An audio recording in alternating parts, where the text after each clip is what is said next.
મૂળ મુદ્દો છે કે 7 કલાક ઊંઘ કરવી છે. એક સાથે કરવી હોય તો રાત્રે 12 થી 7 સળંગ કરી નાખો, સવારે 7 વાગે જાગી જાઓ, 8 થી 12 એટલે 4 કલાક થઈ ગયા, 1 થી 3 એટલે પાછા 2 કલાક થઈ ગયા, 3 થી 7 4 કલાક થઈ ગયા, 8 થી 12 એટલે 4 કલાક થઈ ગયા, 4 ને 4 8 12 13 ને 14 કલાક આ થઈ ગયા. હજી તમારે વધારે ખેંચવું છે ઓકે તો માની લો કે રાત્રે 2 વાગ્યાનું બપોર સુવાનું કાપી નાખો.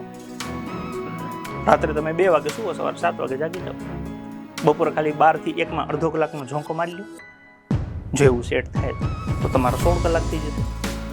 આ સંઘર્ષ છે. આ પ્રમાણે તમારે 14 કલાક 16 કલાક કાઢવા જ પડશે. બાકી તમે એવું વિચારો કે 3-4 મહિનામાં ડાયરેક્ટ તમે PSI થઈ જાઓ તો આની પહેલા જે પરીક્ષા લેવાની અત્યારે જેમાં ડોક્યુમેન્ટ વેરિફિકેશન થયું એમાં 1000 થી વધારે લીધા છે. લેવાના હતા 472, ડોક્યુમેન્ટ વેરિફિકેશન માટે એનાથી ઓલમોસ્ટ બમણા લીધા છે.